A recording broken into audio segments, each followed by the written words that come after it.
అందరికీ నమస్కారం. జై శ్రీకృష్ణ. మహాశివరాత్రిలోపు పరమ పవిత్రమైనటువంటి ఈ కథను భక్తి శ్రద్ధలతో ఆలకించండి. ఇప్పుడు మనం చెప్పుకోబోయేటటువంటి ఈ కథ కృతకాలం ఆరంభం నాటి కథ. బ్రహ్మలోకంలో దిక్పాలకుల యొక్క సమావేశం జరుగుతూ ఉంటుంది. ఆ సమావేశానికి విశ్వకర్మ కూడా ఆహ్వానింపబడతాడు. ఆయనతో పాటుగా ఆయన కుమారుడైనటువంటి ఊర్ణనాభుడు లేక కలిగినటువంటి సంతానం విశ్వకర్మకు. ఆయన కుమారుడు తను కూడా తండ్రితో పాటు వస్తానని చెప్పి మారం చేస్తాడు. అందుకు విశ్వకర్మ తనతో పాటుగా బ్రహ్మలోకానికి తీసుకొని వెళతాడు. అప్పుడు బ్రహ్మను చూసి ఊర్ణనాభుడు ఆయన ఏం చేస్తాడు తండ్రి అంటూ తన తండ్రిని ప్రశ్నిస్తాడు. అందుకు విశ్వకర్మ ఆయన సృష్టి చేస్తాడు నాయనా అని సమాధానమిస్తాడు. మరి అయితే మనం కూడా ఈ సృష్టి చేయవచ్చు కదా తండ్రి అని అడుగుతాడు ఊర్ణనాభుడు. అది కేవలం బ్రహ్మ మాత్రమే చెయ్యాలి, అలా ఎందుకు చేయకూడదు, నేను కూడా చేస్తాను తండ్రి అంటూ జీవులను సృష్టిస్తాడు ఊర్ణనాభుడు. అది గమనించినటువంటి బ్రహ్మదేవుడు నీవు చేస్తున్నటువంటి పని ఏమిటి అని అడుగుతాడు. అందుకు ఊర్ణనాభుడు మీరు చేస్తున్నటువంటి పని నేను కూడా చేస్తున్నాను, ఏం తప్ప అని అడుగుతాడు. అందుకు కోపగించుకున్నటువంటి బ్రహ్మదేవుడు నీవు భూలోకంలో సాలెపురుగుగా జన్మించు అంటూ శపిస్తాడు. తన తప్పును తెలుసుకున్నటువంటి ఊర్ణనాభుడు బ్రహ్మదేవుడి కాళ్లపై పడి శరణు వేడుకుంటాడు. అందుకు శాంతించినటువంటి బ్రహ్మదేవుడు నీవు భూలోకంలో పరమేశ్వరుణ్ణి ఆరాధించి అతనిలో ఐక్యం చెందుతావు, భయపడనవసరం లేదు అని ధైర్యం చెబుతాడు. ఆ విధంగా శాప ఫలితంగా ఉన్నప్పుడు ఒక బిల్వ వృక్షంపై సాలెపురుగుగా పుడతాడు ఊర్ణనాభుడు. తను సాలెపురుగుగా మారినా కూడా తన యొక్క పూర్వజన్మ జ్ఞానం మాత్రం అతనిలో పోలేదు. ఆ శివయ్య ఎక్కడ ఉంటాడో, ఆయన అసలు ఎలా చేరుకోవాలో అనుకుంటూ పరిపరి విధాలుగా ఆలోచిస్తూ ఉంటాడు. అంతలో ఒక శివభక్తుడు శివపూజ కోసమై మారేడు దళాలు కోయడానికి అక్కడికి వస్తాడు. ఊర్ణనాభుడు ఆ యొక్క మారేడు దళాలలో చేరి శివభక్తుడితో పాటు శివయ్య దగ్గరకు చేరుకుంటాడు. తనకు శివయ్యపై అపరిమితమైనటువంటి భక్తి ప్రపత్తులు ఏర్పడతాయి. అప్పుడు ఆ శివలింగం ఎండకు ఎండుతూ వానకు తడుస్తూ కనిపిస్తుంది. ఎలాగో తనకు పూర్వజన్మ స్మృతి కారణంగా శివయ్యకు ఒక ఆచ్ఛాదనగా ఒక గూడును అల్లుతుంది. తరువాత చిన్న చిన్న ప్రాకారాలు అల్లుతుంది. ఈ గూళ్ళు మంచు బిందువులతో తడిసి ఎండకు ముత్యాల పందిల్లాగా చక్కగా మెరిసిపోతూ కనిపిస్తాయి. అప్పుడప్పుడు వీస్తున్నటువంటి పెనుగాలికి ఆ గూళ్ళు తెగిపోతూ ఉండేవి. అయ్యయ్యో, తన శివయ్యకు ఆచ్ఛాదన లేకుండా పోతుందే అని తెగినటువంటి ఆ దారాలను మరలా అతికిస్తూ ఉండేది ఆ సాలెపురుగు. అయితే ఊర్ణనాభుడికి ఉన్నటువంటి ఓపికకు, అలాగే అతనికి ఉన్నటువంటి భక్తికి మెచ్చినటువంటి ఆ పరమేశ్వరుడు ఒకనాడు అతన్ని పరీక్షించాలనుకుంటాడు. ఆ విధంగా అనుకున్నదే తడవుగా ఆలయంలో ఉన్నటువంటి అఖండ జ్యోతిని ఎక్కువగా పెంచి ఊర్ణనాభుడు అల్లినటువంటి ఆ సాలెగూడును దహించి వేస్తాడు. మరలా ఓపికతో కష్టపడి శివయ్యకు గూడల్లుతుంది ఆ సాలెపురుగు. కానీ మరలా ఆ గూడు మంటలకు ఆహుతైపోతూ ఉంటుంది. అలా మాడిపోతూ ఉన్నప్పటికీ ఊర్ణనాభుడు మాత్రం అల్లుతూనే ఉంటాడు. అలా కొంతకాలం పాటు గడిచిపోతుంది. ఊర్ణనాభుడికి ఉన్నటువంటి ఓపిక కూడా నశిస్తుంది. ఎలాగైనా ఆ దీపాన్ని మింగివేయాలి అనేంత కోపం కూడా వస్తుంది. ఇక వెంటనే ఆ దీపాన్ని మింగివేయాలని చెప్పి ప్రయత్నిస్తూ ఉండగా పరమేశ్వరుడు తన చేతిని అడ్డుగా పెడతాడు. ఊర్ణనాభా, ఆగు, నీ భక్తికి నేను సంతోషించాను అంటూ ఆయన అక్కడ ప్రత్యక్షమవుతాడు. ఇక ఊర్ణనాభుడు పరమేశ్వరుని దర్శించగానే తన యొక్క పూర్వరూపం వచ్చి తనకు ముక్తిని ప్రసాదించమంటూ తన పేరు కూడా చిరస్థాయిగా ఉండే విధంగా వరాన్ని కోరుకుంటాడు ఊర్ణనాభుడు. అందుకు సంతోషించినటువంటి పరమేశ్వరుడు సరేనని ఊర్ణనాభుడిని తనలో ఐక్యం చేసుకుంటాడు. సాలెపురుగు స్త్రీ అని కూడా పిలుస్తూ ఉంటాం. ఆ రకంగా కృతయుగంలో కీటకమైనటువంటి ఈ సాలెపురుగు కరుణించి కటాక్షించినటువంటి ఆ పరమేశ్వరుడికి మనం కూడా శంభో శంకర, హరహర మహాదేవ శంభో, భక్తవ శంకర అనుకుంటూ మనసులోనే జేజేలు పలుకుదాం. ఆ శివయ్య అనుగ్రహం ఈ యొక్క కార్తీక మాసంలో అందరికీ కలగాలని ప్రతి ఒక్కరం కూడా కోరుకుందాం. ఆ తరువాత కృతయుగం గడిచిపోతుంది. త్రేతాయుగం మొదలై చివరి దశకు చేరుకుంటుంది. అప్పుడు కాలుడు అనేటటువంటి ఒక మధోన్మాది ఉండేవాడు. అతను ఒక శివరాత్రి పర్వదినాన శివ ఆరాధన చేయకుండా శివభక్తులను చూసి పరిహాసం చేస్తూ ఉంటాడు. పరమదయామయుడైనటువంటి పరమేశ్వరుడు తనను దూషించినా పట్టించుకోడేమో కానీ తన భక్తులను మాత్రం పరిహాసం చేస్తే ఆయన అస్సలు ఓర్చుకోడు. అప్పుడు సాంబశివుడు కాలుణ్ణి రప్పించి తన భక్తులను దూషించినటువంటి కారణంగా నీవు పాతాళ లోకంలో జన్మించుగాక అంటూ శపిస్తాడు. ఇక కాలుడు తన తప్పును తెలుసుకొని పశ్చాత్తాపం చెంది పరమేశ్వరుడి కాళ్లపై పడి తన తప్పును మన్నించమంటూ వేడుకుంటాడు. అందుకు ప్రసన్నుడైనటువంటి ఆ పరమేశ్వరుడు, నీవు పాతాళ లోకంలో సర్పంగా జన్మించి నన్ను సేవించి నా యొక్క సాహిత్యాన్ని పొందగలుగుతావు అని తెలియజేస్తాడు. ఆ విధంగా శాప ఫలితంగా కాలుడు పాతాళలోకంలో జన్మిస్తాడు. పాతాళలోకంలో సర్వ సంపదలు రాణులతో చక్కగా అనుభవిస్తూ సుఖంగా గడుపుతూ ఉంటాడు. అలా కొంతకాలానికి అతని పూర్వజన్మలో జరిగినటువంటి సంఘటన అంతా కూడా అతనికి గుర్తుకు వస్తుంది. అతను పరమేశ్వరుని వెతుక్కుంటూ గజకాననానికి చేరుకుంటాడు. వెతకబోయినటువంటి తీగ కాలికి తగిలిందన్నట్లుగా ఒక చెట్టు కింద శివలింగాన్ని చూస్తాడు. వెంటనే అతనికి కర్తవ్యం బోధపడుతుంది. ప్రతిరోజు కూడా 5 గంటలకే నిద్రలేచి విలువైనటువంటి రత్నాలను, మనులను, మాణిక్యాలను సేకరించి పరమేశ్వరుణ్ణి నిష్టగా పూజిస్తూ ఉండేవాడు. అదలా ఉండగా ద్వాపరకాలం మొదలైపోతుంది. కైలాసంలో ఉన్నటువంటి ప్రమదగణాల్లో హస్తి అని ఒక కింకరుడు ఉండేవాడు. అతను పరమ అహంకారి. అతను పరమేశ్వరుని దర్శనం చేసుకోవాలని బయలుదేరతాడు. అక్కడ ఉన్నటువంటి ద్వారపాలకులు శివపార్వతులు ప్రస్తుతం ఏకాంత సమయంలో ఉన్నారు, వారిని దర్శించుకోవడం కుదరదు అని చెప్తారు. వారి మాటలు కూడా లెక్క చేయకుండా శివపార్వతులు ఏకాంతంలో ఉండగానే దర్శించుకుంటాడు. అందుకు ఆగ్రహించినటువంటి శంకరుడు హస్తిని వినయ విధేయతలు లేనటువంటి కారణాన భూలోకంలో మదపుటేనుగై పుట్టమంటూ శాపాన్నిస్తాడు. ఇక పరమేశ్వరుని యొక్క శాప కారణంగా హస్తి మదపుటేనుగై భూలోకంలో జన్మిస్తుంది. ఒకనాడు అది ఆడ ఏనుగులతో విహారం చేస్తూ అదే గజకానంలో ఉన్నటువంటి పరమేశ్వరుని యొక్క లింగాన్ని చూస్తుంది. అప్పుడు దానికి తన యొక్క గత జన్మ యొక్క స్మృతులన్నీ కూడా గుర్తుకొస్తాయి. ఆనందంతో పరవశించిపోతుంది. పరమేశ్వరుడి మీద భక్తి ప్రపత్తులు పుట్టుకొస్తాయి. వెంటనే తాను స్నానం చేసి తొండం నిండుగా నీరు నింపుకుంటుంది. చుట్టుపక్కల ఉన్నటువంటి మారేడు దళాలను సేకరిస్తుంది. కలువ పూలను తీసుకొస్తుంది. అయితే అప్పటికే అక్కడ పెట్టి ఉన్నటువంటి రంగురాలను తొలగించి తన తొండంతో తెచ్చినటువంటి నీటితో అభిషేకం చేసి మారేడు దళాలు, కలువ పూలతో పరమేశ్వరుని చక్కగా అలంకరిస్తుంది. ఆ తరువాత కన్నార్పకుండా పరమేశ్వరుణ్ణే చూస్తూ, ఆహా ఎంత అందంగా ఉన్నావయ్యా స్వామి అంటూ మురిసిపోతుంది. మరలా రేపు వస్తానే అంటూ స్వామివారికి చెప్పి అక్కడి నుండి వెళ్ళిపోతుంది. మరునాడు తెల్లవారుతుంది. కాలుడు నిద్రలేచి పరమేశ్వరుని చేరుకుంటాడు. తను పూజించినటువంటి మనులన్నీ కూడా నేలపాలై ఉండడం గమనిస్తుంది. లింగంపై ఆకులు, అలమలు, ముళ్ళు ఉండడం గమనిస్తుంది. తన మనసంతా కూడా కలత చెందుతుంది. తాను ఎన్నో విలువైనటువంటి మణిమాణిక్యాలను సేకరించి శివయ్యకి ఉంచితే ఎవడో గిట్టనివాడు వాటన్నిటినీ కూడా తొలగించి చెత్తను తీసుకొచ్చి నీపై పెట్టాడా అని మనసులో అనుకుంటుంది. ఇక కాలుడు ఆ చెత్తంతా కూడా తొలగించి తను తెచ్చినటువంటి మణిమాణిక్యాలతో అలాగే పచ్చలతో చక్కగా అలంకరిస్తుంది. ఇక అప్పుడే సూర్యోదయం కావడంతో ఆ మనులపై పడినటువంటి సూర్యకిరణాల కారణంగా ఆ శివలింగం ఇంకా చాలా చక్కగా మెరిసిపోతూ ఉంటుంది. ఆహా ఈ రంగుల కాంతిలో ఎంత సుందరంగా ఉన్నావయ్యా శివయ్య అనుకుంటూ సంతోషిస్తుంది. ఇక మరుసటి రోజున ఏనుగు వచ్చి చూస్తుంది. తాను శుభ్రంగా అభిషేకం చేసి మారేడు దళాలతో, కల్వ పుష్పాలతో పూజ చేస్తే ఎవడో దుర్మార్గుడు వాటన్నిటినీ కూడా తొలగించి రాళ్ళు రప్పలు తెచ్చిపెడుతున్నాడు అనుకుంటూ బాధపడుతుంది. వెళ్ళి మారేడు దళాలు, ఎర్రని కలువ పూలు తెచ్చి మరలా అభిషేకం చేసి పూజ చేస్తుంది. అలా రోజులు గడుస్తూ ఉంటాయి. ఏనుగు, పాముల పూజల్లో మాత్రం ఎలాంటి మార్పు రాదు. ఇక పాము శివయ్యతో, ఏమయ్యా నీకు నేను తెచ్చినటువంటి అమూల్యమైనటువంటి పనుల కంటే ఆ చెత్తే ఎక్కువైపోయిందా? నా పూజ వ్రతం అంతా కూడా వ్యర్థమైపోయినట్లేనా? శివయ్య నా పూజ నీకు నచ్చడం లేదా? ఆ దుర్మార్గుడి చెత్త ఎక్కువైపోయిందా అంటూ పరిపరి విధాలుగా బాధపడుతుంది. ఎలాగైనా ఆ దుర్మార్గుణ్ణి అంతు చూడందే నా పగ చల్లారదనుకొని ఇంటికి చేరుకుంటుంది. ఇక పాము పగతో తల్లడిల్లిపోతుంది. ఆ రాత్రంతా కూడా పాము విపరీతమైనటువంటి కోపం కారణంగా నిద్ర కూడా పోదు. తన రాణులు తెచ్చిచ్చినటువంటి పాలు సైతం తృణీకరిస్తుంది. అదలా ఉండగా పాము వెళ్ళినటువంటి కొంతసేపటికి ఏనుగు వస్తుంది. తన మనసు కూడా కోపంతో కుతకుతలాడిపోతూ ఉంటుంది. అది కూడా శివయ్యను నిలదీస్తుంది. శివయ్య నీకు నల్లరాళ్ళు నల్ల కలవలా?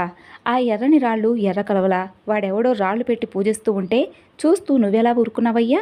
అవునులే, నేను శుచిగా శుభ్రంగా తెచ్చి అభిషేకం చేయించి మంచి పుష్పాలు అలాగే నీకు ఇష్టమని చెప్పి మరీ మారేడు దళాలు కూడా తెచ్చి మరీ పూజిస్తూ ఉన్నాను. నా పూజ కన్నా వాడెవడో తెచ్చిపెట్టినటువంటి రంగురాళ్లే నీకు ఎక్కువైపోయాయి కదూ అని అంటూ మరలా పూజ చేస్తుంది. నేను ఎలాగైనా సరే ఆ దుష్టుణ్ణి కనిపెట్టి అంతం చేస్తానులే అనుకుంటూ అక్కడే ప్రతిజ్ఞ చేసి తను కూడా తన ఇంటికి వెళ్ళిపోతుంది. ఎప్పుడెప్పుడు తెల్లవారుతుందా అని పాము ఏనుగు ఎదురు చూస్తూ ఉంటాయి. అక్కడ పామేమో తన మనసులో తన పూజను భగ్నం చేస్తున్న వాడెవడైనా సరే వాడిని చంపకుండా వదిలిపెట్టేది లేదని ఎదురు చూస్తూ అలా ఆలోచిస్తూ నిద్ర కూడా పోకుండా ఉంటుంది. ఇక ఏనుగు కూడా తన మనసులో ఎలాగైనా సరే నా పూజను పాడు చేస్తున్నవాడు ఎవడైనా కానీ తప్పకుండా వాడిని వధించవలసిందే అని మనసులో అనుకుంటూ అది కూడా నిద్రపోకుండా ఎదురు చూస్తూ ఉంటుంది. అంతలో తెల్లవారుతుంది. పాతాళం నుండి పాము బయలుదేరుతుంది. చిన్నగా శివయ్యను చేరుకుంటుంది. తన మనసంతా కూడా కోపంతో ఊగిపోతూ ఉంటుంది. ఆ దుర్మార్గుడైన వాడు నా పూజను పాడు చేసిన వాడు తప్పకుండా ఇక్కడికి వస్తాడని చెప్పి అనుకుంటూ శివయ్యపై వేసి ఉన్నటువంటి మారేడు దళాలలో చిన్నగా మారిపోయి దాక్కుంటుంది. ఇక ఏనుగు నెమ్మదిగా అడుగులో అడుగు వేసుకుంటూ శివలింగాన్ని చూస్తుంది. నిన్న తాను చేసినటువంటి పూజంతా కూడా ఏమాత్రం చెక్కు చెదరకుండా అలాగే ఉండడం చూసి ఎంతో సంతోషిస్తుంది. తన శత్రువు రాలేదనుకుంటుంది. భయపడి ఉంటాడులే అని అనుకుంటుంది. ఇక వెంటనే అది మారేడు దళాలు, ఎర్ర కలువలు, తెల్ల కలువ పూలు కోసుకొని వస్తుంది. ఇక ఆడ ఏనుగులు తన వెంట రాకపోయినా తన యొక్క మదన తాపం తీరిపోతుంది. తామర తూళ్ళు తినకపోయినా తన ఆకలి కూడా తీరిపోతుంది. మనసంతా కూడా ఆనంద లోకాలలో విహరిస్తూ ఉంటుంది. తను పూజ చేయడానికి పూనుకుంటుంది. నిన్నటి పూలు ఆకులు తొలగించడానికి సిద్ధపడుతుంది. ఇక తొండాన్ని పానవట్టం పైకి పోనిస్తుంది. అదే అదునుగా ఎదురు చూస్తూ ఉన్నటువంటి ఆ పాము దొరికాడురా అనుకుని ఏనుగు తొండంలోకి దూరిపోతుంది. ఏనుగు అది గమనించేలోపు తలలోకి దూరిపోతుంది ఆ పాము. ఆ అనుకోనటువంటి సంఘటనకు బీతిల్లిపోయినటువంటి ఆ ఏనుగు దిక్కులు పిక్కటిల్లేలా ఘీంకారం చేస్తుంది. ఆ శబ్దానికి అరణ్యంలో ఉన్నటువంటి జంతువులన్నీ కలవరపడతాయి. దిక్కుతోచక తలో దిక్కుకు పరిగెడతాయి. ఆ బాధను భరించలేక ఏనుగు కనపడినటువంటి చెట్టుకు తన యొక్క తలను బాదుకుంటూ ఉంటుంది. అయినా కూడా పాపం తనకు నొప్పి తగ్గలేదు. తను ఈ బాధ భరించలేక చావడం ఖాయం అని అనుకుంటుంది. అయితే నేను చచ్చినా పర్వాలేదు, పాము మాత్రం బ్రతకూడదని చెప్పనుకొని తన తొండాన్ని మెలిపెడుతుంది. వెంటనే తన పక్కనే ఉన్నటువంటి పెద్ద బండకేసి తన తలను బాదుకుంటుంది. ఆ ఘటనలో లోపల ఉన్నటువంటి పాము చనిపోతుంది. ఏనుగు తల పగిలి రక్తపు మడుగులో పడుంటుంది. ఉత్తర క్షణంలో పార్వతీ పరమేశ్వరుడు ప్రత్యక్షమవుతారు. వారిని ఆశీర్వదిస్తారు. అవి రెండూ కూడా ప్రమదగణాలుగా మారిపోతాయి. ఆ ప్రమదగణాలు శివపార్వతులను ఎన్నో రీతులుగా స్తుతిస్తారు. స్వామి, మాకీ జన్మలు చాలు, నీలో మేము ఐక్యం చెందాలి స్వామి, మా పేర్లు కూడా చిరస్థాయిగా నిలిచిపోయే విధంగా మమ్మల్ని అనుగ్రహించండి అంటూ ప్రార్థిస్తారు. అందుకు సంతోషించినటువంటి పరమేశ్వరుడు అలాగే అంటూ వారిని దీవిస్తాడు. ఇక కృతయుగంలో సాలీడు, త్రేతాయుగం ద్వాపర యుగంలో ఉన్నటువంటి పాము ఏనుగుల పేరు వచ్చేలా శ్రీకాళహస్తి అనేటటువంటి పేరు ఏర్పడుతుంది. శివపార్వతులు సైతం ఆ శివలింగంలోకి ప్రవేశిస్తారు. 3 మూగజీవాలు 3 గుణాలకు ప్రతీకలు. సాలీడు సత్వగుణానికి, పాము ఏనుగులు రజో తమో గుణాలకి కలిగి ఉంటాయి. కాబట్టి చక్కగా ఈ యొక్క 3 మూగజీవుల పేరుతో వచ్చే విధంగా శ్రీకాళహస్తి అనేటటువంటి పేరు ఏర్పడేలా స్వామివారు అనుగ్రహిస్తారు. ఈశ్వరుడు త్రిగుణాతీతుడు. శ్రీకాళహస్తి క్షేత్రంలో పరమేశ్వరుడు శ్రీకాళహస్తీశ్వరుడుగా ప్రసిద్ధి పొందాడు. కాశీలో మరణిస్తే పుణ్యం వస్తుంది. అసలు శ్రీకాళహస్తిలో కాలు పెడితేనే పుణ్యం వస్తుందట. అంతటి పరమ పవిత్రమైనటువంటి క్షేత్రం శ్రీకాళహస్తి క్షేత్రం. మరి ఆ క్షేత్రం యొక్క విశేషాల గురించి, అక్కడ జరిగినటువంటి లీలల గురించి తెలుసుకుందాం. ద్వాపర యుగంలో పాండవులు అరణ్యవాసం చేసేటటువంటి కాలం నాటి ఉదాంతం. అర్జునుడు అరణ్యవాసం సమయంలో పాశుపతాస్త్రం పొందడానికి ఇంద్రకీలాద్రి పర్వత శ్రేణుల్లో తపస్సు గావిస్తూ ఉంటాడు. ఆయన శక్తిని పరీక్షించి చూడాలని చెప్పి ఒకనాడు పరమేశ్వరుడు ఒక కిరాతుడి వేషాన్ని దాలుస్తాడు. పథకం ప్రకారమే మూకాసురుని యొక్క వరాహ రూపాన్ని దాల్చమని చెప్పి పరమేశ్వరుడు మూకాసురుణ్ణి వరాహ రూపాన్ని పొందమంటూ ఆజ్ఞాపిస్తాడు. ఇక పరమేశ్వరుడు కిరాత రూపం దాల్చగా ప్రమదగణాలు కోయలుగా మారతారు. పరమేశ్వరుని యొక్క ప్రేరణతో వరాహం అర్జునుడు తపస్సు చేస్తున్నటువంటి స్థలానికి వెళుతుంది. అక్కడ ఉన్నటువంటి మునులందరూ కూడా కలవరపడే విధంగా అది బీభత్సాన్ని సృష్టిస్తుంది. మునులందరూ వేడుకోగా అర్జునుడు ఆ వరాహంపై బాణాలను సంధిస్తాడు. ఆ వరాహం నేలకూలుతుంది. పరమేశ్వరుడి యొక్క లీల వలన ఇంకా మరి 2 బాణాలు ఆ పంది నోట్లోకి ఉంటాయి. అప్పుడు అర్జునుడు ఆ వరాహాన్ని సమీపించగా అంతలో కిరాత వేషంలో ఉన్నటువంటి పరమేశ్వరుడు అక్కడికి వచ్చి ఈ వేట నాది అని పలుకుతాడు. అందుకు అర్జునుడు మొదట నేను బాణం వేశాను కాబట్టి ఆ యొక్క వేట నాదే అని అంటాడు. అందువలన వారిరువురి మధ్య వాగ్వాదం చోటు చేసుకుంటుంది. ఎవరి బలాలు ఏమిటో తేల్చుకుందాం అని అనుకుంటారు. ఆ విధంగా ఇద్దరి మధ్య పోరాహోరీగా హోరు సాగుతుంది. అప్పుడు పరమేశ్వరుడు తన యొక్క మాయ వలన అర్జునుడి యొక్క బాణాలను మాయం చేస్తాడు. వెంటనే అర్జునుడు తన విల్లును తీసుకొని కిరాతుడి తలపై మోదబోగా పరమేశ్వరుడు ప్రత్యక్షమవుతాడు. అప్పుడు అర్జునుడు పరమేశ్వరుణ్ణి అనేక విధాలుగా ప్రార్థించి తను చేసినటువంటి అజ్ఞానాన్ని మన్నించమంటూ వేడుకుంటాడు. తనకు పాశుపతాస్త్రంతో పాటు మోక్షాన్ని కూడా ప్రసాదించమంటూ స్వామిని వేడుకుంటాడు. అందుకు పరమేశ్వరుడు జ్ఞాతిపద కాంక్షించినందున ఈ జన్మలో మోక్షం కలగదని చెప్పి మరు జన్మలో కిరాతుడుగా జన్మించి తన యొక్క సాహిత్యాన్ని పొందవచ్చని చెప్పి అంతర్ధానమవుతాడు. కాబట్టి అర్జునుడు మరుజన్మ ఎత్తవలసినటువంటి అవసరం వచ్చింది. అది ఒక సుందరమైనటువంటి అటవీ ప్రాంతం. అక్కడ ఉన్నది ఒక గూడెం. ఆ గూడానికి నాయకుడు నాదనాథుడు. నాదనాథుని భార్య తందే ఎప్పుడూ చిరునవ్వులు చిందిస్తూ ఉండేది. గూడెంలో ఆమె అంటే అందరికీ కూడా ఎంతో గౌరవం. ఆమె నాదనాథుని మనసెరిగి చక్కగా ఎప్పుడూ కూడా ప్రవర్తిస్తూ ఉండేది. వారిరువురికి కూడా పెళ్ళై చాలా కాలం అవుతుంది. ఇంకా సంతానం కలగలేదు. వారు ఏనాడు కూడా బాధపడలేదు. ఒకనాడు వారి దేవతను పూజించారు. పరమేశ్వరునికి పూజన చేస్తారు. ఆ రోజు పౌర్ణమి. వెన్నెల పిండారబోసినట్లుగా అడవంతా కూడా వ్యాపించుంటుంది. తందే ఆ రోజు ఇంకా ఇంకా చూడాలనిపించే విధంగా కనిపిస్తుంది. నాదనాథుని మదిలో ఏవో మధుర భావనలు పొడసూపుతాయి. వారిరువురి ఆలోచనలు భావనలు ఒకటవుతాయి. ఆ రోజు వారికి మధురాతి మధురమైనటువంటి అనుభూతి కలుగుతుంది. ఆ విధంగా వారి తనువులు కూడా ఏకమవుతాయి. కొన్ని రోజులకు తందే నాదనాథుని చెవిలో ఒక శుభవార్తను విన్నవిస్తుంది. ఆ మాట విన్నటువంటి నాదనాథుని మనసు ఆనందంతో పొంగి పరవళ్ళు తొక్కుతుంది. ఇన్నాళ్లకు తన కోరిక తీరబోతుందనుకుంటాడు. అందరినీ పిలిచి ఆమెకు కావలసినటువంటి పదార్థాలు ఆమెను కాలు కింద పెట్టకుండా చూడమని చెప్పి ఆదేశిస్తాడు. ఇక తందే ముఖమైతే రోజు రోజుకు వెలిగిపోతూ ఉండేది. ఆమె శరీరం కూడా ఎన్నో మార్పు చేర్పులు వస్తాయి. ఇక నాదునాథుడు స్వయంగా తానే వేటకు వెళ్ళి అనేక రకాలైనటువంటి జంతువులను వేటాడి తీసుకొచ్చేవాడు. పుట్ట తేనెను సేకరించేవాడు. తందేకు ఇష్టమైనటువంటి వంటలు చేయించి పెట్టేవాడు. వారి ప్రేమకు గుర్తుగా ఆమె ఒక శుభదినాన పండంటి మగబిడ్డకు జన్మనిస్తుంది. ఆ గూడెమంతా కూడా ఆనందంతో నిండిపోతుంది. పండుగ వాతావరణం నెలకొంటుంది. పుట్టిన బిడ్డడు దేదీప్యమానంగా వెలుగొందుతూ ఉంటాడు. ఆ పిల్లవాడికి తిన్నడు అని పేరు పెడతారు. లేక పుట్టినటువంటి ఆ బిడ్డడైనందువలన అందరూ కూడా అల్లారు ముద్దుగా చూసుకుంటూ ఉండేవారు. పిల్లవాడికి బొమ్మ విల్లు, బొమ్మ బాణాలతో విలువిద్యలను నేర్పిస్తూ ఉండేవారు. కానీ తిన్నడు పెట్టినటువంటి గురి మాత్రం ఎప్పుడూ తప్పేది కాదు. ఇక వాటితోనే తిన్నడు ఎగిరే పక్షులను కొట్టేవాడు. తిన్నడి గురికి తల్లిదండ్రులు కూడా ఎంతో ఆశ్చర్యపడుతూ ఉండేవారు. తన ఈడు పిల్లలతో జతకట్టి నాయకత్వ లక్షణాలు ప్రదర్శిస్తూ ఉండేవాడు. ఇక తిన్నడు దినదిన ప్రవర్ధమానం అవుతూ ఉండగా యుక్త వయసులోకి అడుగు పెడతాడు. తందే కొడుకును పెళ్లి చేసుకోమని అడుగుతుంది. తిన్నడు ఏమీ చెప్పకుండా అలాగే మౌనంగా ఉండిపోతుంది. ఆ విధంగా తిన్నడి యొక్క విలువిద్యలు చూసినటువంటి చుట్టుపక్కల ఉన్న వారందరూ కూడా తిన్నడిని చూసి ఎంతో ఆశ్చర్యపోతూ ఉండేవారు. ఇక ఈ పిల్లవాడు భగవంతుడు పాలవుతాడే కానీ తల్లిదండ్రులకు దక్కేవాడు కాదు అని చెప్పుకుంటూ ఉండేవారు. పలు రకాల విల్లంబులు వాడటంలో ఎంతో నేర్పును సాధించాడు తిన్నడు. ఇక బోయలు నాదనాథుని వద్దకు వెళ్ళి తిన్నడికి వేట పద్ధతులు నేర్పించాలని అడుగుతారు. ఇక బోయగూడెంలో కాటరేనికి జాతర జరుగుతుంది. కాటరేని అంటే ఆ యొక్క గూడెపు దేవత. ఏ పని మొదలు పెట్టాలన్నా అక్కడ జాతర చేస్తారు. ఇక నాదనాథుడు జాతరకు చాటింపు వేయిస్తాడు. మరుసటి రోజు జాతరకు అందరూ కూడా సిద్ధమై ఉంటారు. నాదనాథుడు తందే తలస్నానాలు చేసి మంచి బట్టలు కట్టుకుంటారు. వారి ఆచారం ప్రకారం రకరకాల దండలను కూడా ధరిస్తారు. ఇక తిన్నడు స్నానం చేసి కాసికోక ధరిస్తాడు. విభూది పూసుకుంటాడు. రక్షాబంధనాన్ని ధరిస్తాడు. రకరకాల మూలికలతో ఉన్నటువంటి దండలను ధరిస్తాడు. ఇక కాటిరేనికి రకరకాల పుష్పాలతో పూజ చేస్తారు. తను వాడేటటువంటి విల్లంబులను కాటిరేని వద్ద ఉంచి పూజిస్తారు. తరువాత బోయలందరూ కూడా మద్యం సేవించి వారి ఆచారాన్ని అనుసరించి నాట్యం చేస్తారు. తరువాత తిన్నడిని కాటరేనంత గొప్పవాడు కావాలని దీవిస్తారు. మరుసటి రోజు నాదనాథుడు అనుభవం ఉన్నటువంటి కొంతమంది బోయలతో కలిపి తిన్నడ్ను వేటకు పంపిస్తాడు. తందే అనేక రకాలుగా బుద్ధులు చెప్పి తన కొడుకును వేటకు సాగనంపుతుంది. ఇక తిన్నడు మిగిలినటువంటి బోయలు దట్టమైనటువంటి అడవిలోకి వెళ్తారు. రకరకాల జంతువులను వేటాడి తింటాడు తిన్నడు.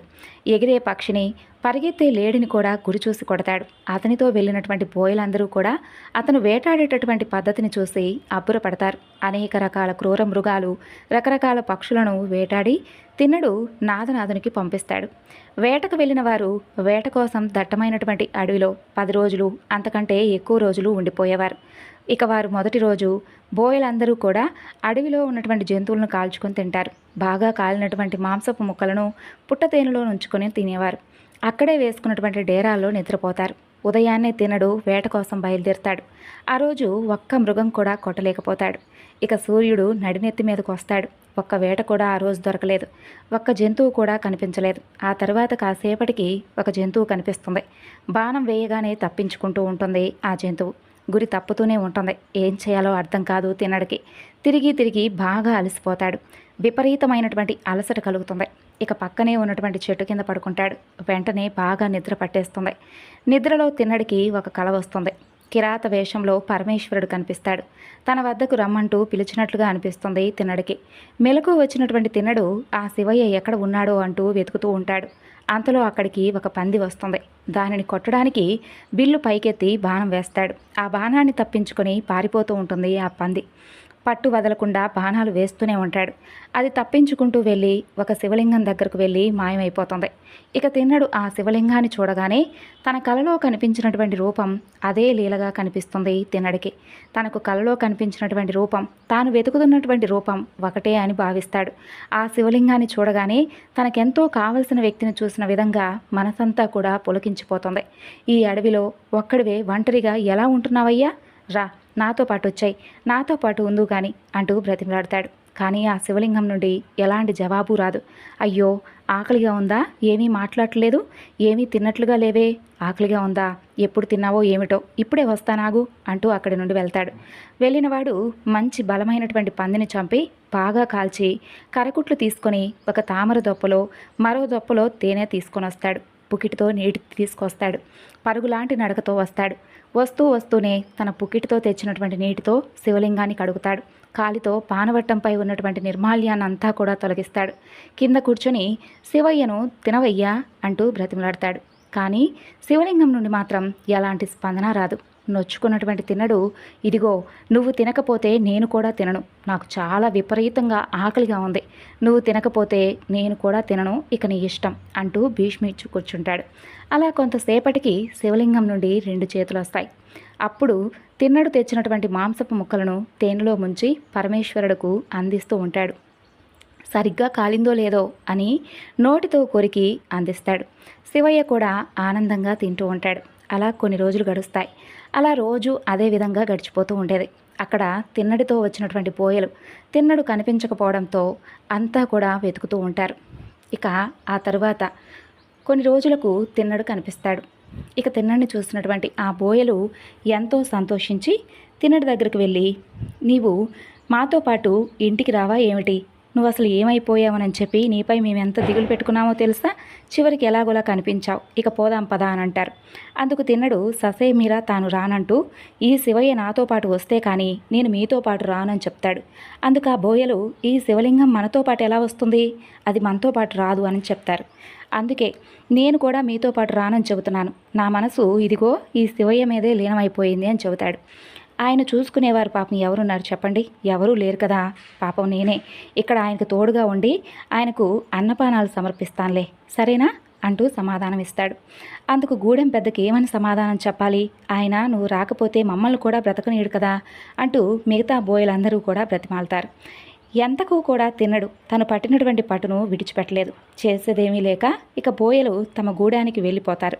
అదలా ఉండగా శివగోచరుడు అనే ఒక బ్రాహ్మణుడు అప్పుడప్పుడు శివలింగం వద్దకు వచ్చి అభిషేకాలు పూజలు నిర్వహిస్తూ ఉండేవాడు. స్వామివారికి నైవేద్యాన్ని సమర్పించి వెళ్తూ ఉండేవాడు. అతను ఆ రోజు నుదుటిపై విభూది పుండ్రములు ధరించి ఉంటాడు. అప్పుడే స్నానమాచరించి బట్టల నుండి నీరు కారుతూ చంకలో పాలకుండా ఒక చేతిలో నీటి కడవ మరొక చేతిలో పూల సజ్జతో ఆ యొక్క శివలింగం దగ్గరకు వస్తాడు. ఆలయంలోకి అడుగు పెట్టగానే అతని మనసంతా కూడా కలవరపడుతుంది. శివలింగంపై ఎన్నో చారికలు, లింగం చుట్టూ దొప్పలు, కాలినటువంటి మాంసపు ముక్కలు, ఆ ప్రదేశం అంతా కూడా దుర్గంధంతో అపరిశుభ్రంగా ఉంటుంది. అప్పుడు శివగోచరుడు, ఏమిటిదంతా? ఈ మధ్య కదా అంతా కూడా ఆలయం అంతా శుభ్రం చేసి అందంగా అలంకరించి వెళ్ళాను. ఎవరో వచ్చి ఇక్కడ ఈ విధంగా అశుభ్రం గావించారు. నువ్వు శ్మశానంలో బూడిద పూసుకునేవాడివి. నీకు శుభ్రం గురించి అసలు ఏం తెలుసు? నువ్వు భోజనం చేసేది కపాలంలో. నీకెవరు భోజనం పెట్టారు? మీ కుమారుడా? మీ భార్య? లేదంటే ఎవరైనా దొంగలు పడి ఇక్కడ ఈ విధంగా చేశారా? ఏమిటి అలా చూస్తూ ఉన్నావు? నేను ఇన్ని ప్రశ్నలు వేస్తూ ఉంటే, అయినా ఇన్ని చేస్తున్న వాడిని నువ్వు చూస్తూ ఎలా ఊరుకున్నావయ్యా అంటూ పరమేశ్వరుణ్ణి అనేక విధాలుగా నిష్ఠూరాలాడుతూ మాట్లాడుతూ ఉంటాడు ఆ యొక్క బ్రాహ్మణుడు. అందుకు ప్రసన్నుడైనటువంటి ఆ పరమేశ్వరుడు ఆశ్చర్యంతో అశరీరవాణితో, ఓ శివగోచర, నీలాగా వేదాలు కానీ పూజలు కానీ నేర్వనటువంటి ఒక బోయవాడు తన యొక్క మూఢభక్తితో నన్ను ప్రతిరోజు కూడా సేవిస్తూ ఉన్నాడు. అతని భక్తికి సంతోషించి ఇదిగో ఇలా లొంగిపోవాల్సి వచ్చిందని చెబుతాడు. అదిగో అతను వచ్చే వేళయిందయ్యా, నీవు కాసేపు నా వెనుక వైపు దాక్కొని అతను చేస్తుందంతా కూడా గమనిస్తూ ఉండు అని తెలియజేస్తాడు పరమేశ్వరుడు. అందుకు సరేనని చెప్పి ఆ శివగోచరుడు స్వామివారి వెనక్కు వెళ్ళి దాక్కుంటాడు. తిన్నడు రానే వస్తాడు. వస్తూనే ఆనంద పారవశ్యంతో శివయ్య అంటూ వస్తాడు. చంకలో విల్లు, ఒక చేతిలో కాలినటువంటి మాంసంతో కూడిన దొప్ప, మరొక చేతిలో పుట్టతేనె దొప్ప. వస్తూనే తన పుకిటితో తెచ్చినటువంటి నీటిని శివలింగంపై పోస్తాడు. శివగోచరుడు ఆ దృశ్యాన్నంతా చూసి మనసులోనే అసహించుకుంటాడు. వెంటనే పరమేశ్వరుడు అతని చెవిలో, అప్పుడే ఏమైందయ్యా, ఇంకా అలా చూస్తూ ఉండు, జరిగేదంతా కూడా నువ్వు తప్పకుండా చూడాలి అని హెచ్చరిస్తాడు. కాలితో పానవట్టంపై ఉన్నటువంటి దుమ్మును తొలగిస్తాడు. శివగోచరుడు ఇంకా కలత చెందుతూ ఉంటాడు. తిన్నడు తెచ్చినటువంటి ఆ మాంసం ముక్కలను తేనెలో ముంచి శివయ్యకు తినమంటూ అందిస్తాడు. శివగోచరుడు తన మనసులోనే, వీడిదుంపదేగా ఇంతకాలం శివయ్యకు మాంసం ముక్కలు పెడుతుంది ఈడేనా అని అనుకుంటాడు.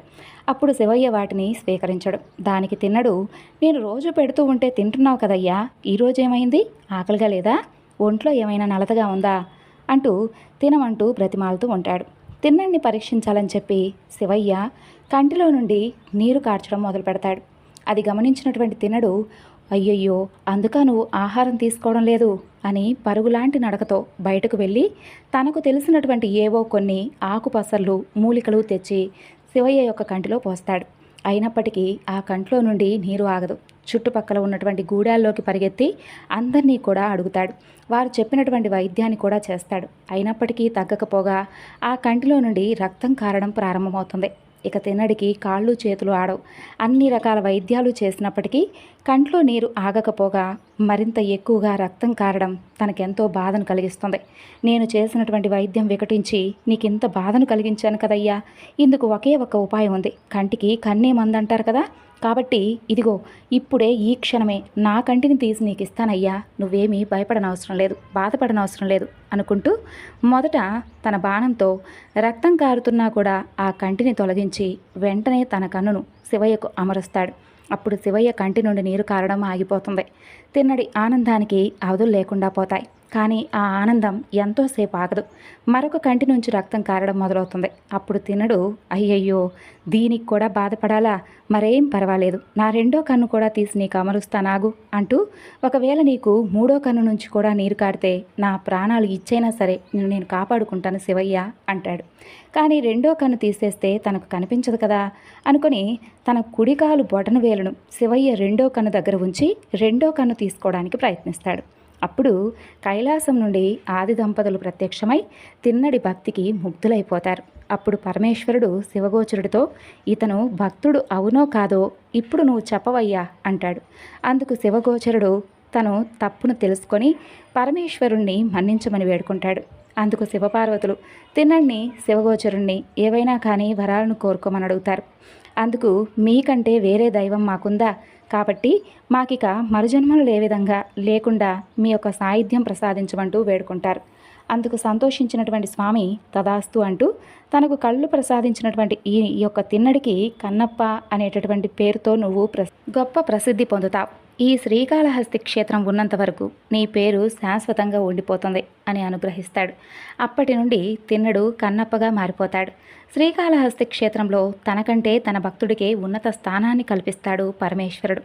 ఎందుకో తెలుసా, స్వామివారి కోవెల కింద ఉంటే భక్తుడైనటువంటి కన్నప్ప గుడి కొండ మీద ఉంటుంది. ఇక ఇప్పటి వరకు మనం సాలెపురుగు, పాము, ఏనుగు అలాగే కన్నప్ప గురించి చెప్పుకున్నాం కదా. ఇప్పుడు నత్కీరుడు అనేటటువంటి ఒక తమిళ కవి గురించి తెలుసుకుందాం. మధురను రాజధానిగా చేసుకొని పరిపాలిస్తూ ఉన్నటువంటి పాండ్యరాజు తన యొక్క ఆస్థానంలో ఒక కవి. పాండ్యరాజు ఆడపడుచు మీనాక్షిదేవి. ఆమె పాండ్య రాజ్యాన్ని ఎప్పుడూ కూడా రక్షిస్తూ ఉండేది. పాండ్యరాజు గొప్ప పరాక్రమవంతుడు, కీర్తిలో దేవేంద్రుడు అంతటివాడు. ఇక దానగుణంలో కర్ణుడితో పోల్చదగినవాడు. వంశపారపర్యంగా వచ్చేటటువంటి ఒక ఫలకం అగస్త్యమునిచే బహుకరింపబడి ఉంటుంది. అగస్త్య మహాముని తమిళ వ్యాకరణం, ఛందస్సు, అలాగే తమిళ యొక్క నిఘంటు తయారు చేశాడు. ఆ ఫలకంపై 18 బీజాక్షరాలు లిఖించబడి ఉంటాయి. ఆ ఫలకం ప్రత్యేకత ఏమిటి అంటే, సరస్వతి సములైనటువంటి కవులు ఎందరు కూర్చున్నా కూడా వారికి సరిపోయే విధంగా మారిపోతుందన్నమాట. ఒక్కరు కూర్చుంటే ఒక్కరికే సరిపోయే విధంగా మారుతుంది. ఇక అగస్త్యుల వారు పాండ్యరాజుకు బహుకరించి దానిని పూజించి ధన్యులు కమ్మంటూ ఆశీర్వదిస్తాడు. పాండ్యరాజుకు ద్రావిడ సాహిత్యం అలాగే శివ సాహిత్యంపై ఎక్కువగా అభిలాష ఉండేది. ఆయన ఆస్థానంలో నత్కీరుడు అలాగే మొదలైనటువంటి 12 మంది శివభక్తులు ఉండేవారు. వారు కవులు. ఇక పండిత కవులు ఎవరైనా కానీ కవిత చెప్పినా సంఘఫలకంపై కూర్చునేటటువంటి కవులు మెచ్చుకునే విధంగా చెబితే పాండ్యరాజు వారికి 1000 మాడాలు ఇచ్చేవాడు. 1000 మాడాలు అంటే 1750 వెండి రూపాయలు, లేదంటే 1750 వెండి తులాలు అని అర్థం. పాండ్యరాజు ఏలబడేటటువంటి ఆ యొక్క రాజ్యంలో ఒకనాడు విపరీతమైనటువంటి కరువు కాటకాలు వస్తాయి. ప్రజలందరూ కూడా తిండి దొరక్క చిరుధాన్యాలను అలాగే వెదురు బియ్యాన్ని తింటూ ఉండేవారు. పగలంతా విపరీతమైనటువంటి ఎండ, రాత్రిపూట చలిగాలులు వీస్తూ ఉండేవి. ఇక కొంతమంది ప్రజలు వలసలు వెళ్ళిపోయారు. ఆ ఊరి శివాలయంలో ఒక పూజారి ఉండేవాడు. ఆయన కూడా కరువు కాటకాల వలన పరమేశ్వరుడికి పూజాధికాలు నిర్వహించలేక వలసపోవాలని నిర్ణయించుకుంటాడు.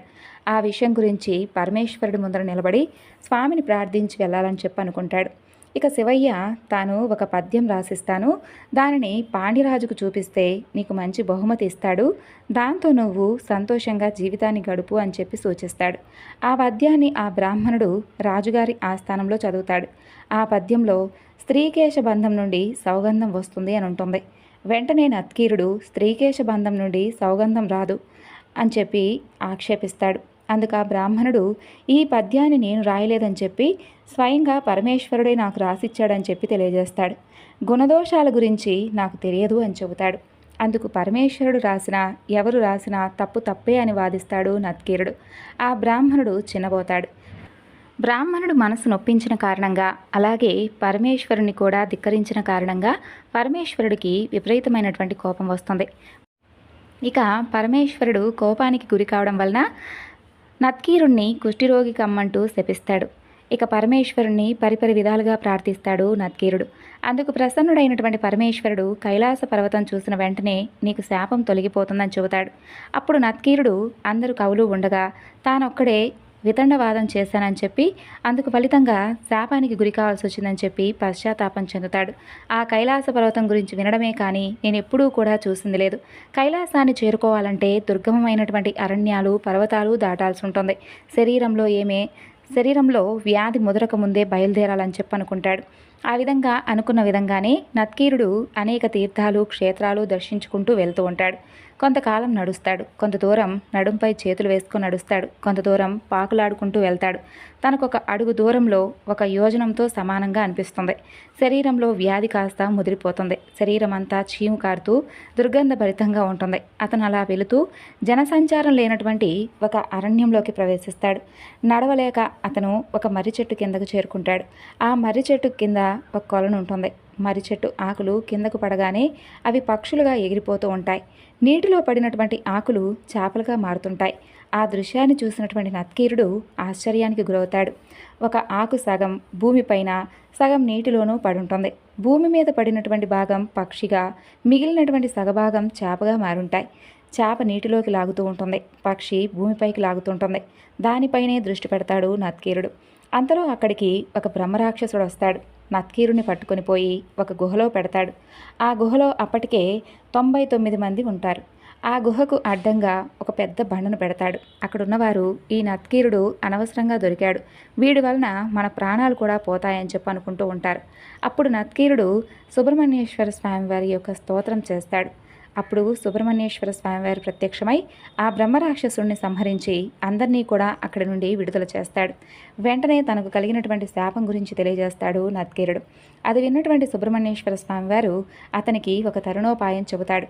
పరమేశ్వరుడు కైలాస పర్వతం అన్నాడే కానీ కైలాసం అని నీకేం చెప్పలేదు కదా, అంటూ ఎదురుగా కనిపిస్తున్నటువంటి సువర్ణముఖరి నదిలో స్నానం చేసి నీకెదురుగా కనిపిస్తూ ఉన్నటువంటి ఆ పర్వతాన్ని చూడు అని చెప్పి చెబుతాడు సుబ్రహ్మణ్యేశ్వర స్వామి. ఇక అదేవిధంగా నత్కీరుడు నదిలో స్నానం చేసి ఎదురుగా ఉన్నటువంటి పర్వతాన్ని చూడగానే అతనికి ఉన్నటువంటి కుష్ఠవ్యాధి మొత్తం పూర్తిగా నయమైపోతుంది. అతని ఆనందానికి అవధులు లేకుండా పోతాయి. వెంటనే నత్కీరుడు శ్రీకాళహస్తీశ్వరుని దర్శించుకొని ఆశువుగా 100 పద్యాలను చెబుతాడు. పద్యంలో ఉన్నటువంటి చివరి పద్యం తరువాత పద్యంలో మొదటి పదంగా స్వీకరిస్తాడు. ఆ ప్రక్రియను ముగ్ధపదగ్రస్తం అంటారు. అతని భక్తికి మెచ్చినటువంటి పరమేశ్వరుడు ఏదైనా కానీ వరం కోరుకోమని అడుగుతాడు. దుఃఖ సాగరమైనటువంటి సంసారాన్ని త్యజిస్తే తనకు ఎటువంటి సుఖం కలుగుతుందో అలాంటి సుఖాన్ని కలిగించమని వేడుకుంటాడు. అందుకు ప్రసన్నుడైనటువంటి పరమేశ్వరుడు అతనికి తన యొక్క సాయుధ్యాన్ని ఇస్తాడు. పరమేశ్వరుని యొక్క ఏ క్షేత్రం యొక్క ప్రాశస్త్యాన్ని చెప్పాలన్నా దానిని కాశీ క్షేత్రంతో పోల్చి చెబుతారు. పరమేశ్వరుడికి అత్యంత ప్రీతికరమైనవి 4. 1 పార్వతి, 2 గంగా, 3 కాశీ పట్టణం, 4 దక్షిణ కాశీ అయినటువంటి దాక్షారామం. ప్రళయకాలంలో పరమేశ్వరుడు ఒక కాశీ పట్టణాన్ని తన యొక్క త్రిశూలంపై నిలబెడతాడని పురాణాలు చెబుతున్నాయి. ఎక్కడా లేని విధంగా కైలాసంతో సమానమైనటువంటి పట్టణం శ్రీకాళహస్తి క్షేత్రం. అందుకే దీనిని దక్షిణ కైలాసం అని అంటారు. కాశీలో మరణిస్తే పుణ్యం, శ్రీకాళహస్తిలో కాలు పెడితే పుణ్యం. మరి అక్కడ నివాసం ఉంటే ఏకంగా కైలాసంలో ఉన్నట్లుగా భావిస్తారన్నమాట. ఈ క్షేత్రంలో పరమపదిస్తే కైలాసవాసి అవడం ఖాయం అంటున్నారు. ఇక్కడ వెలసినటువంటి పరమేశ్వరుడు సత్యముఖంగా ఉండి భక్తులను అనుగ్రహిస్తూ ఉంటాడు. అన్ని దేవాలయాలలో ప్రదక్షిణం సవ్య దిశలో ఉంటే ఈ క్షేత్రంలో మాత్రమే మనం అపసవ్య దిశలో పరమాత్ముని దర్శనం చేసుకుంటాం. అంటే అపసవ్య ప్రదక్షిణ చేయవలసినటువంటి గ్రహాలు రాహుకేతువులు. అందుకే ఈ క్షేత్రానికి రాహుకేతు క్షేత్రంగా ప్రసిద్ధి చెందింది. అంతేకాకుండా పరమేశ్వరుడు తాను నవగ్రహ కవచం ధరించి ఉంటాడు. ఆయన్ను ఒకసారి దర్శనం చేసుకుంటే వారికి ఉన్నటువంటి గ్రహదోషాలన్నీ కూడా తొలగిపోతాయి. పరమేశ్వరుడు గ్రహాలన్నింటినీ కూడా తన ఆధీనంలో ఉంచుకుంటాడు. శంకరుడు అశుతోషుడు. ఈ క్షేత్రానికి సంబంధించినటువంటి పురాణ కథలు ఇంకా ఎన్నో అనేకం ఉన్నాయి. ఒకానొక సందర్భంలో వాయుదేవుడు ఈ క్షేత్రంలో కర్పూరలింగం ఎదుట పరమేశ్వరుని గురించి ఘోరమైనటువంటి తపస్సును చేస్తాడు. పరమేశ్వరుడు బోలా శంకరుడు. కదలకుండా నిశ్చలంగా ఉండి తపస్సు చేస్తున్నటువంటి వాయుదేవుని యొక్క పట్టుదలకు మెచ్చి ఆయన ఎదుట ప్రత్యక్షమై ఏం వరం కావాలో కోరుకోమని అడుగుతాడు. అందుకు సంతోషించినటువంటి వాయుదేవుడు పరమేశ్వరునికి భక్తితో నమస్కరించి 3 వరాలను కోరుకుంటాడు. మొదటి వరం నేను అంతటా వ్యాపించి ఉండాలని కోరుకుంటాడు. ఇక 2వ వరం ప్రతి జీవిలోనూ ప్రాణవాయువు రూపంలో ఉండాలంటాడు. 3వ వరం మీరు ఈ క్షేత్రంలో వాయులింగ రూపంలో ఉండాలి అని కోరుకుంటాడు. అందుకు పరమేశ్వరుడు తదాస్తు అంటాడు. అప్పటి నుండి కర్పూరలింగం వాయులింగ రూపంలో అవతరిస్తాడు పరమేశ్వరుడు. అప్పటి నుండి పరమేశ్వరుడు వాయులింగ రూపంలో ప్రతి ఒక్కరికి కూడా దర్శనమిస్తాడు. అందుకు గుర్తుగా స్వామివారి పక్కన ఉన్నటువంటి 2 దీపాలు ఎప్పుడూ కూడా కదులుతూ ఉండడం మనందరం గమనించవచ్చు. ఎక్కడా లేని విధంగా ఈ క్షేత్రంలో పచ్చకర్పూరం నీటితో స్వామివారికి అభిషేకం చేస్తారు. పాలు పంచామృతాలు మాత్రం పానవట్టానికి మాత్రమే అభిషేకం చేస్తారు. ఇక మూలమూర్తినైతే ఎవరూ కూడా తాకరు. కొన్ని గురుకుల కుటుంబాల వ్యక్తులు మాత్రమే స్వామివారికి అభిషేకం చేయడానికి అర్హులు. ఇక ఇప్పుడు మనం మరీ ముఖ్యంగా అక్కడ వెలిసినటువంటి జగన్మాత అయినటువంటి జ్ఞానప్రసూనాంబ ఆ తల్లి యొక్క కథను కూడా తెలుసుకుందాం. ఒకనాడు శివపార్వతులు ఆనంద తాండవమైనటువంటి తర్వాత కాసేపు అలా కూర్చొని ఒకరితో ఒకరు మాట్లాడుకుంటూ ఉంటారు. ఆ విధంగా పరమేశ్వరుడు ఆనందంగా ఉన్నటువంటి సమయంలో అమ్మవారు ఒక కోరిక కోరుకుంటుంది. తనకు శివ పంచాక్షరి మంత్రాన్ని ఉపదేశించమని అడుగుతుంది. అందుకు పరమేశ్వరుడు నవ్వి ఊరుకుంటాడు. చిన్నబోయినటువంటి అమ్మవారు స్వామిని పదే పదే అడగగా అప్పుడు స్వామివారు పార్వతి నీవు చంచల స్వభావం కలదానివి, అందువలన నీకు మంత్రోపదేశం చేయలేనంటాడు. అందుకు మీరు నన్ను అవమానిస్తున్నారు స్వామి అంటూ అమ్మవారు అలకపోనుతుంది. అందుకు పరమేశ్వరుడు నీవు మౌనవ్రతాన్ని పాటించి రేపు ఉదయం కనుక నా దగ్గరకు వచ్చినట్లయితే నేను నీకు తప్పకుండా మంత్రోపదేశం చేస్తానని చెబుతాడు. అందుకు ఆనందడోలికల్లో మునిగిపోతూ పార్వతీదేవి ఆ రాత్రి నిద్రపోతుంది. మరునాడు ఉదయం లేవగానే తన చెలికత్తెతో తన నాథుడు ఈరోజు నాకు మంత్రోపదేశం చేస్తానని చెప్పాడని చెబుతుంది. అందుకు నీవు పొరపాటును కూడా నన్ను అయితే పలకరించవద్దు అని కూడా చెబుతుంది. అందుకు చెలికత్త సరేనంటుంది. ఇక అమ్మవారు ఆనందంతో స్వామివారి దగ్గరకు వెళ్తుంది. తనకు మంత్రోపదేశం చేయమని అడుగుతుంది. అప్పుడు పరమేశ్వరుడు నీవు నియమ ఉల్లంఘన చేశావు, అందువల్ల నీకు మంత్రోపదేశం చేయను, నువ్వు చేసినటువంటి పని వలన దైవత్వాన్ని పోగొట్టుకున్నావు అని అనగానే పార్వతీదేవి తన తప్పును తెలుసుకొని పశ్చాత్తాపం పొంది తను తిరిగి మిమ్మల్ని చేరేటటువంటి భాగ్యాన్ని తెలియజేయమంటూ వేడుకుంటుంది. శాప విమోచనం కావాలంటే నీవు దక్షిణ కైలాసంగా పేరొందినటువంటి శ్రీకాళహస్తి క్షేత్రంలో తపస్సు చేసిన తర్వాత నన్ను చేరుకోగలవని చెబుతాడు పరమేశ్వరుడు. ఇక ఉత్తర క్షణంలో అమ్మవారు మతిస్థిమితం లేక భూలోకాన్ని చేరుకుంటుంది. భూలోకంలో సంచరిస్తూ ఆమె కేదార క్షేత్రంలో తపస్సు చేసుకుంటూ ఉంటుంది. త్రిలోక సంచారి అయినటువంటి నారదుల వారు పార్వతీదేవి యొక్క దుస్థితికి దుఃఖిస్తాడు. ఆమె గురించి తెలుసుకున్నటువంటి నారదుడు, అమ్మా, నీవు పరమేశ్వరుడు చెప్పిన విధంగా శ్రీకాళహస్తి క్షేత్రంలో తపస్సు చేయాలి, నాకు దారి తెలియదు అంటూ అమ్మవారు చెబుతుంది. నీకు నీ కుమారుడు వినాయకుడు దారి చూపిస్తాడమ్మా అని చెబుతాడు నారదుడు. అప్పుడు అమ్మవారికి తను చేసినటువంటి తప్పు తెలిసొస్తుంది. తను ముందుగా గణపతిని పూజించకుండా తపస్సు చేసినటువంటి కారణంగా ఈ పరిస్థితి ఏర్పడిందని అర్థమవుతుంది. వెంటనే విఘ్నాధిపతి అయినటువంటి తన కుమారుణ్ణి మనసులో తలుచుకుంటుంది. ఆ విధంగా అమ్మవారు తలుచిన క్షణంలో గణపతి అక్కడికి వచ్చి అమ్మను తీసుకుని వచ్చి సువర్ణముఖరి తీరంలో శ్రీకాళహస్తి క్షేత్రంలో వదిలిపెట్టి వెళ్ళిపోతాడు. అక్కడ ఆమె ఒక బిల్వవృక్షం కింద కూర్చొని పరమేశ్వరుని గురించి తపస్సు చేస్తూ ఉంటుంది. ఇక పార్వతీమాత మనసులో తలవగానే తన అంశ అయినటువంటి దుర్గాదేవి అక్కడ ప్రత్యక్షమవుతుంది. అప్పుడు నేను పరమేశ్వరుని యొక్క ఆనతి మేరకు ఇక్కడ తపస్సును ఆచరిస్తున్నాను, నా తపానికి ఎలాంటి ఆటంకం కలగకుండా చూడమంటూ కోరుకుంటుంది పార్వతీదేవి. అందుకు దుర్గాదేవి కాళరాత్రి రూపంలో సదా ఆమెను అంటిపెట్టుకుని ఉంటానని చెబుతుంది. ఇక పార్వతీదేవి శ్రీకాళహస్తి క్షేత్రంలో పరమేశ్వరుని గురించి తపస్సు చేస్తూ ఉంటుంది. ఆమె తపస్సుకు భంగం కలగకుండా కాళరాత్రి అయినటువంటి దుర్గాదేవి ఆమెను చూసుకుంటూ ఉంటుంది. ఈ విధంగా 100 సంవత్సరాలు గడుస్తాయి. పరమేశ్వరునికి పార్వతీదేవి చేసేటటువంటి తపస్సును పరీక్షించి చూడాలనిపిస్తుంది. వెంటనే అక్కడ ఒక మాయా సముద్రాన్ని సృష్టిస్తాడు. ఆ సముద్రం ఒక్కసారిగా ప్రళయం వచ్చి ఆ ప్రాంతాన్ని ముంచివేయాలని చూస్తూ ఉంటుంది. సముద్రం పొంగిపోయి ముంచివేస్తూ వస్తుంది. అప్పుడు కాళరాత్రి అయినటువంటి దుర్గాదేవి ఆ ప్రళయాన్ని మొత్తం మింగివేస్తుంది. ఆ విధంగా అమ్మ యొక్క తపస్సుకు భంగం వాటిల్లకుండా చూస్తుంది. ఇక పార్వతీమాత తపోదీక్షలో ఉన్నందున దుర్గాదేవి చేసినటువంటి కార్యాన్ని కూడా గమనించదు. మహాప్రళయాన్ని తన చేతితో ఆపి గుటక వేసినటువంటి దుర్గాదేవిని హస్తాంత దుర్గాదేవి అనే పేరుతో ప్రసిద్ధి పొందింది. అలా కొన్ని రోజులు గడిచిన తర్వాత ఒకనాడు ఒక బ్రాహ్మణుడు అక్కడికి వస్తాడు. అంబ అతనికి సకలోపచార్యాలు చేస్తుంది.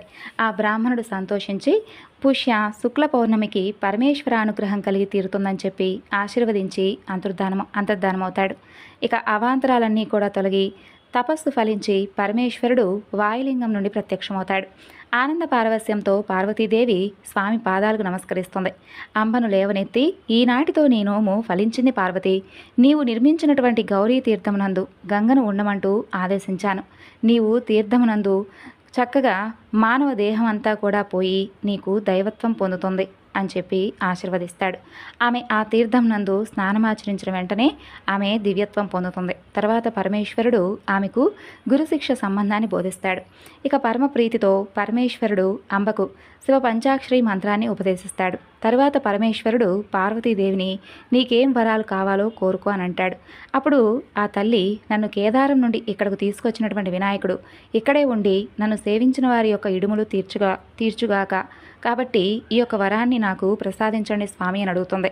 మాయా సముద్రాన్ని మింగి తనను కాచినటువంటి దుర్గాదేవి కూడా ఇక్కడే స్థిర నివాసం ఉండే విధంగా నా యొక్క ప్రకాశమున వెలిసినటువంటి ఆ యొక్క గౌరీ తీర్థము నాడు, అంటే శుక్లపుష్య పూర్ణిమ నాడు ఎవరు స్నానమాచరించి మిమ్మల్ని సేవిస్తారో వారికి ఉన్నటువంటి పాపాలన్నీ కూడా నశించి వారికి మోక్షాన్ని అనుగ్రహించండి. నేను ఇక ముందు ఎటువంటి పొరపాట్లు చేయకుండా జ్ఞాన ప్రసూనాంబగా ఇక్కడ మీ చెంతనే ఉండే విధంగా నాకు మీ యొక్క అనుగ్రహాన్ని కల్పించండి అంటూ 5 వరాలను కోరుకుంటుంది. అప్పుడు పరమేశ్వరుడు తదాస్తు అంటూ దీవిస్తాడు. ఆ క్షేత్రంలో వినాయకుడు పుష్టి వినాయకుడిగా కోరినటువంటి కోరికలు తీరుస్తాడు. దుర్గాదేవి శ్రీకాళహస్తి ప్రజలకు గ్రామ దేవతై పూజలు అందుకుంటుంది.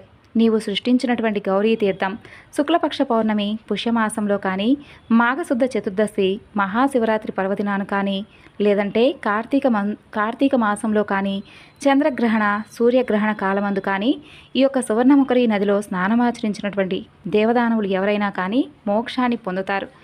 ఈ క్షేత్రమున నీవు జ్ఞాన ప్రసూనాంబ మాతవై పూజలు అందుకొని జ్ఞాన ప్రసూనాంబిక అయి నా అర్ధాంగివై ఉండుగాక అంటూ దీవిస్తాడు పరమేశ్వరుడు.